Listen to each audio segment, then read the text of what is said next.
ప్రపంచ పటంలో ఒకప్పుడు వెలిగిపోయిన నగరం, ఐరోపా దేశాల కన్నుపడ్డ తీరం, కృష్ణానది సాగరంలో కలిసే చోట, చరిత్రను తన గుండెల్లో దాచుకున్న రేవు పట్టణం బందరు.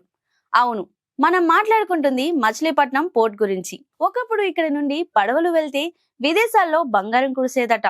అసలు ఈ రేవుకు అంతటి ప్రాధాన్యత ఎలా వచ్చింది?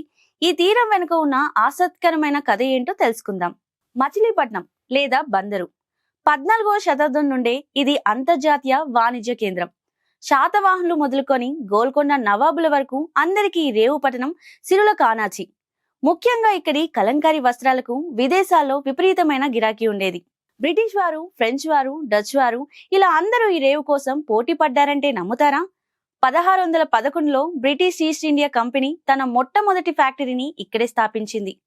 అప్పట్లో మచిలీపట్నం అంటే దక్షిణ భారతదేశానికే ఒక గేట్వే లాంటిది. కానీ కాలచక్రం ఎప్పుడూ ఒకేలా ఉండదు. 1864లో వచ్చిన భయంకరమైన ఉప్పెన మచిలీపట్నాన్ని అతలకుతలం చేసింది. వేల మంది ప్రాణాలు కోల్పోయారు. ఆ ఒక్క విపత్తు ఈ ఓడరేవు వైభవాన్ని మసకబారేలా చేసింది. క్రమంగా వాణిజ్య కేంద్రం చెన్నై వైపు మళ్లింది. అయినా సరే ఆ పాత కోటలు, డచ్ వారి సమాధులు నేటికి ఆ చారిత్రక వైభవానికి మూగ సాక్ష్యాలుగా నిలిచి ఉన్నాయి. మళ్ళీ ఇన్నాళ్ల తర్వాత మచిలీపట్నం పోర్ట్ పునర్నిర్మాణానికి అడుగులు పడ్డాయి. ఆధునిక సాంకేతికతతో భారీ నౌకలు వచ్చేలా ఈ పోర్ట్ ను తీర్చిదిద్దుతున్నారు.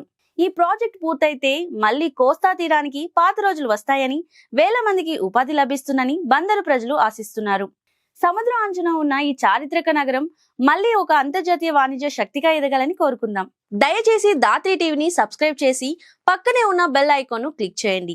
ఈ వీడియోని లైక్ చేసి మీ మిత్రులకు షేర్ చేయండి. మీ అభిప్రాయాలను కామెంట్లలో పోస్ట్ చేయండి. ఫేస్బుక్, ఇన్స్టాగ్రామ్, ఎక్స్ లో మమ్మల్ని ఫాలో అవ్వండి. ఇలాంటి మరిన్ని ఆసక్తికరమైన కథనాల కోసం మా వెబ్సైట్ idatri.com చదవండి.